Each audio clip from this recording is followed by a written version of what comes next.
अर्जुन जी ने श्री भगवान से प्रश्न किया कि मैं चाहता नहीं हूं कि पाप हो, फिर भी ना चाहने पर यह पाप कौन करवा देता है? मानो ये हमारा सबका प्रश्न है। अथ केन प्रयुक्तोयम पापम चरति पुरुषः अनिच्छन्नपि वार्ष्णेयो बलादिव नियोजितः। तो अर्जुन ने कहा, महाराज इच्छा नहीं है कि हम पाप करें, पर हमसे पाप हो जाता है। ये अर्जुन जी का प्रश्न नहीं, ये तो भगवान कृपा करके अर्जुन जी के हृदय से प्रश्न करवा रहे हमारे लिए। जैसे कई लोग प्रश्न करना तो नहीं चाहता पर पाप हो जाता है, पाप करते हैं। चाहते नहीं पर पुनः पता नहीं, ऐसा लगता है कि कोई हमारे ऊपर सवार हो गया और हमसे करवा लिया। अथ केन प्रयुक्तोयम पापम चरति पुरुषः अनिच्छन्नपि वार्ष्णे बलादिव नियोजितः। हे वार्ष्णे, ना चाहता हुआ ये मनुष्य जबरदस्ती जैसे कोई पाप करा लेता है। ये कौन है जो पाप आचरण करा लेता है? बहुत समझने का विषय है। जो थोड़ा विचारवान पुरुष है, पाप से डरना चाहिए, ये बहुत कष्टप्रद होता है। वो पाप नहीं करना चाहते, अनिच्छिन्न, उनकी इच्छा नहीं कि हमसे कोई ऐसा पाप बने, पर पाप कर्म कर बैठते। ये है कौन जो पाप करा देता है? इच्छा तो नहीं है ना। लोग कहते हैं मेरी इच्छा नहीं थी, फिर पाप कैसे हो गया? तो हम मानते हैं कि आप विचारशील हैं, पाप नहीं करना चाहते, पर भीतर जो पाप कराने की इच्छा है उसको तुमने देखा? क्या है पाप? भोग भोग करके सुखी होने की इच्छा। भोग भोग करके सुखी होने की इच्छा, इसको तुमने नहीं देखा? यही पाप कराती है। भोगों में सुख है, ये जो तुम्हारे अंदर बैठा हुआ यही पाप करा रहा है। नहीं, दुख वाला भला आचरण करके दिखाओ कि इसका परिणाम जो है वर्तमान में भी दुखद और भविष्य में भी दुखद, आप बिल्कुल कदम नहीं रखेंगे। आपकी सुख बुद्धि होती है। अभी हम छीना झपटी करके चोरी कर ली, चैन की, मोबाइल की, 10-20 हजार मिल जाएंगे, उससे अच्छा भोग होगा। चोरी, हिंसा, व्यभिचार, जुआ, जो भी निषिद्ध कार्य होते हैं, अंदर से सुख की लालसा होती है। अनिच्छिन्न केवल उसका यह कहने का है कि वैसे मेरी पाप करने की तो इच्छा नहीं थी, लेकिन भोग सुख की इच्छा ही पाप का मूल है। बलादिव नियोजितः। अर्जुन जी कह रहे हैं, फिर ये बलात् मुझसे कौन पाप करवा लेता है? मेरी इच्छा तो पाप करने की नहीं। ये संसार में सुख है, भोगों में सुख है, अंदर जिसके ये बैठा है वो पाप किए बिना रह नहीं सकता। जैसे दुर्योधन भगवान को कह रहा है कि जानामि धर्मम न च मे प्रवृत्तिर, जानाम्य धर्मम न च मे निवृत्ति, केनापि देवेन हृदय स्थितेन यथा नियुक्तोस्मि तथा करोमि। केशव, मैं धर्म को जानता हूं पर उसमें मेरी प्रवृत्ति नहीं है। मैं अधर्म को भी जानता हूं पर उससे मेरी निवृत्ति नहीं है। ऐसा लगता है कोई देवता मेरे हृदय में बैठकर करवा रहा है, क्योंकि मैं धर्म जानता हूं। वो देवता है सांसारिक सुख भोग की प्रबल इच्छा, और कोई देवता नहीं। दुर्योधन ने जिसे देवता कहा यही काम है, यही भोग इच्छा है। मनुष्य विचार पूर्वक जब तक इस भोग इच्छा का त्याग नहीं करेगा तो वो नहीं चाहता कि पाप हो, पर उससे बलात् पाप होंगे भोग इच्छा से। इस भोग में सुख है। केन प्रयुक्तोयम पापम चरति अनिच्छ। कौन है जो इच्छा ना होने पर भी जबरदस्ती पाप करा रहा है? श्री भगवान कह रहे, काम एष क्रोध एष रजो गुण समुद्भवः महासनो महापाप्मा विद्धेनमिहि वैरिणम। अर्जुन, ये रजोगुण से उत्पन्न हुआ काम, यही पाप का मुख्य कारण है। भोगों में सुख है, काम। अब देखो आज की हमारी समाज की धारा किधर बहती जा रही। ये जो बच्चे परस्पर मित्रता, boyfriend girlfriend, live in relation, ये जो आज के नई पीढ़ी में ये रोग लग गया है और इसे स्वीकृति भी है, नाश की तरफ हमारी समाज की वृत्ति जा रही है। जहां संयम, जितेंद्रियता, ब्रह्मचर्य, परम पवित्र शरीर, फिर पाणि ग्रहण और आदि आदि आदि, वहां कोई धर्म शास्त्र का भय नहीं, कोई गुरुजनों का भय नहीं, कोई भगवान का भय नहीं। शास्त्र हमारा प्रधान कानून है। वेद, पुराण, पौराणिक, ब्रह्म ऋषि, ये हमारे परम कल्याण के लिए जो सूत्र बोले, ये अगर हम वैदिक सिद्धांत, शास्त्र सिद्धांत, गुरुजनों की वाणी की वृत्तियों को नहीं पहचानेंगे, नहीं सुनेंगे, नहीं समझेंगे, तो हमारी वृत्तियां हमारा नाश कर देंगी। कौन है जो ये पाप करा रहा है? तो भगवान कह रहे हैं रजोगुण से उत्पन्न हुआ ये काम, ये काम ही पाप का मुख्य कारण है। और यही क्रोध रूप में परिणित हो जाता है। बहुत खाने वाला महापापी, ये बैरी बहुत ही नाश करता है। इस विषय में सबसे बड़ा दुश्मन ये काम है। ये रजोगुण से उत्पन्न हुआ है। ये राग से काम उत्पन्न होता है। बहुत बहुत इसको सीमा में किया गया है। भगवान ने आगे वर्णन किया है कि धर्मयुक्त काम मैं हूं। भगवान धर्मयुक्त काम मैं हूं।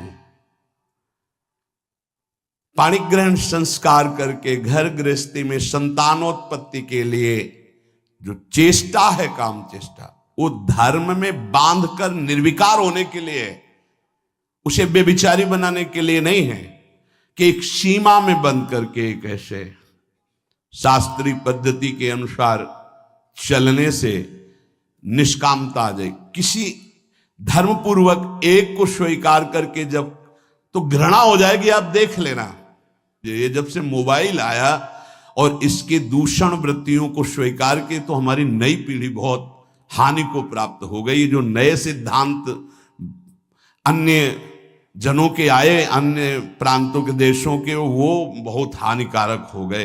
ये भारत है, ये धर्म देश है। शांति प्राप्त करने के लिए विदेशी जन भी हमारे धर्म गुरुओं की शरण होते हैं। हमारे देश के सिद्धांत, धार्मिक सिद्धांत को स्वीकार करते हैं। देख लीजिए, धोती, चोटी, माला वो धारण करते हैं और उनका उतरैल हम धारण करते हैं। फटे यहां से पैंट, जांग दिख रहे, अरे सिल लो भाई। बोले नहीं, वो बड़े आदमी का फैशन है। अरे वाह भाई, गांव में तो अगर कहीं फट जाता था तो कहते तुम्हारा कपड़ा फटा, सिल लो भाई। तो चलो गरीब आदमी वो सिल लेता था। आज बड़े आदमी होके फाड़ के घूमते हैं, नहीं यहाँ से। एक दो बार तो हमने भी पूछा, तो फिर इन लोगों ने बताया टोकना नहीं। क्यों? बोले ये फैशन है। तो हमें लगा कि अच्छा, हम तो कहने वाले थे भैया तुम्हें पता है तुम्हारा पैंट फट गया है। अरे शरीर ढकने के लिए वस्त्र है, वस्त्रों का प्रयोग। यहां फटा, यहां फट, जितना फटा उतना बड़ा आदमी। तब तो हमें लगता है कि ये तो बहुत मतलब विचित्र कोटि की बुद्धि है। कपड़े पहने जाते हैं तन ढकने के लिए, फट गए तो सिल लिए जाते हैं। बोले जितना फटा उतना महंगा।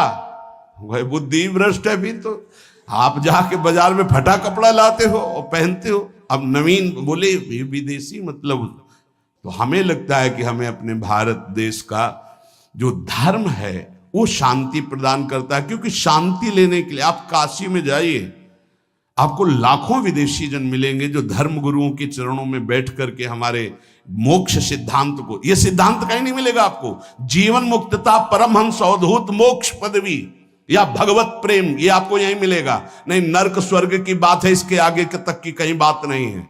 अगर मोक्ष पदवी, जीवन मुक्तता, तो ये यहां की बात है।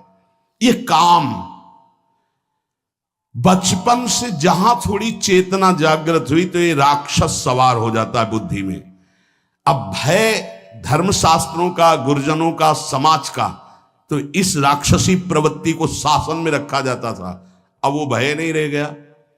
हम कहते अगर मित्रता करो तो आजीवन निर्वाह कर ले जाओ। उस मित्रता को चलो भाई भगवान जैसा युग धर्म के अनुसार तो कम से कम एक का जीवन स्वीकार किया तो आजीवन उसी को स्वीकार करे रहो। ये कामेश क्रोधेश रजोगुण समुद्भवा, रजोगुण से उद्भव प्रकट होने वाला ये राग, ये काम ही महान पापी है जो क्रोध रूप में परिवर्तित होकर के नाना प्रकार के हिंसा द्वेष प्रकट कर देता है। ये काम क्रोध में परिणित होता है। ये काम महापापी कभी ना अघाने वाला, इस विषय में तुम इसको महान दुश्मन जानो। ये कभी तृप्त नहीं हो सकता, चाहे सैकड़ों शरीरों को भोग लो, चाहे लाखों शरीरों को भोग लो, ये पाप के सिवा कुछ नहीं करवा सकता। ये केवल वासना बढ़ती रहती है। वासना अब की बार, शायद अब की बार, इस अवस्था में नहीं, इस शरीर में, इस शरीर में नहीं, इस भागता घूमता है। अनंत काल हो गए हमको भटकते भटकते। इसको समझना है। हमारे अंदर जो भोगों में सुख बुद्धि बैठी है, हम चाहते हैं बाहर से कि पाप न हो, पर अंदर से चाहते हैं कि सुख है, इसलिए हम भ्रष्ट हो जाते हैं। इसलिए हम नाना प्रकार के पाप कर बैठते हैं। इसलिए ना चाहते हुए भी हमसे हिंसा पाप आदि दोष होते हैं। इस विषय पर विचार करें। कोई भी पाप करने वाला भगवत मार्ग का चिंतन अनुसरण करने की सामर्थ्य खो देता है। यदि सत्संग मिले तो पुनः हिम्मत बनती है, हम आगे बढ़ते। तो सत्संग मिला, हिम्मत बनाओ, अब लो नशानी, अब ना नशेयो, जो हुआ सो हुआ, आगे से सावधान होकर हम इस पर विजय प्राप्त करने आए। देखो, जैसे कोई हार गया तो घृणा बुद्धि से नहीं देखना चाहिए। साधक है, युद्ध है, उसको प्रोत्साहन देना चाहिए, ना कि निराश करना चाहिए। आप सब साधक हैं, आप सब भगवत मार्ग के पथिक हैं। अगर कभी चूक हो जाती है, कोई फिसल रहा है, तो हमें दौड़कर उसे उठाना है, ना कि ताली बजा के हंसना है। ये बहुत बड़ा शत्रु है। किसी को कभी भी चूक हो जाने पर फिसल सकता है। हमको रोकना है, हाथ पकड़ना है, गले से लगाना है, दुलार करना है, उसको आगे बढ़ाना है, ना कि ऐसा। एक बार किसी महापुरुष के समीप किसी का ऐसा, तो उन्होंने कहा आज के बाद उसका आसन हमारे पास लगेगा। तो उन्होंने कहा स्वामी जी ये तो बड़ी निंदा की बात होगी कि ऐसा ऐसा ऐसा। उन्होंने कहा नहीं, वो निंदा हम सहेंगे, लेकिन इसको अब हम टूटने नहीं देंगे। वो रो पड़ा साधक और कहने लगा स्वामी जी ऐसा प्यार तो हमें जीवन में कहीं नहीं मिला। बोले इससे भी अधिक मिलेगा। जहां दंड मिलना चाहिए वहां जब प्यार, तो वो साधक इतना अच्छा तपस्वी और जितेंद्री बना कि कुछ काल में जब हम ब्रह्मावर्त बिठूर में थे, तब वो जब मिले, वो अपनी घटना बताई। तो महापुरुषों के चरणों की जय हो। जो अगर उसी समय वो उसको कह देते जाओ मैं त्यागता हूं, तो साधक टूट जाता, बिखर जाता, क्योंकि अब उसको लगता अब क्या सब गया। लेकिन जब महापुरुष संभाल लिए और उन्होंने कहा, तो फिर उसको लगा कि मैं नीच तो हूं, पर जब गुरुदेव ने संभाल लिया तो अब ऐसा उत्तम महात्मा। और वो गंगा जी की सीढ़ी पर बैठ के जब बता रहे थे, तभी लगा कि महापुरुषों में कितनी सामर्थ्य होती है, कितना दुलार होता है। इसलिए आपस में एक दूसरे को फिसलने से बचाना है। कोई फिसल रहा है तो मजबूत हाथ से हाथ मिलाना है और उसे घसीट के निकालना है। एक भी टोली में कोई बिखर न पावे, एक भी हमारे कोई टोली का दूसरा पक्ष ले न जा पावे। काम क्रोध लोभ मोह मद मत्सर, आप बहुत सामर्थ्यशाली हो, आप उसकी रक्षा करना, आप उसके भावों को सजाना, आगे बढ़ाना। प्रभु एक बार जो आपका शरणागत हो गया, सुनते हैं कि उसका नाश नहीं होता। नामे भक्ता प्रणश्यति, इतना भी सुना है कि अगर झूठा खेले तो साचा होए। झूठे से कोई कह दे कि हे कृष्ण मैं आपका, तो आप सच्ची मान लेते हो, इतने करुणामय हो। प्रभु आप संभालना। हम जीवन में ये ध्यान रखें कि वास्तविक कोई भी साधक या कोई भी परमार्थ का पथिक पाप नहीं करना चाहता, पर अंदर एक इच्छा है जो पाप कराती है, जिसका नाम है भोग वासना, काम वासना। भगवान उसको कह रहे ये नित्य बैरी है, जल्दी मरने वाला नहीं है। इसलिए हम जब स्वयं बलवान नहीं होते तो बल का आश्रय लेते। मेरे बल सी वृंदावन रानी, हमने महारानी जी का आश्रय लिया है, गुरुदेव का आश्रय लिया है। हमारी चूक, हमारी गलतियां वो क्षमा करेंगे, हमें आगे बढ़ाएंगे। हम खूब नाम जप करें, कभी निरुत्साहित ना हो। हर स्थिति में हम भगवत प्राप्ति कर सकते हैं। आखिरी श्वास तक हम लड़ेंगे इन विकारों से, और प्रियालाल हमारा लड़ना देख करके वो राजी हो जाएंगे, हमें प्राप्त हो जाएंगे। पक्का विश्वास करो, विश्वास करो। यद्यपि भक्त अनन्य जो विषय इंद्रियन बस होए, कर्मठ कोटि जितेंद्रियन तेषम लहै न कोई। यद्यपि वो विषयी है, पर उसने श्यामाजू का अनन्य आश्रय ले लिया। उसकी समानता करोड़ों जितेंद्री, करोड़ों कर्मकांडी संयमी नहीं कर सकते। इसलिए हम बाजी जीत गए। नागरी दास ई जन्म जितायो, बलिहारी बलिहारी।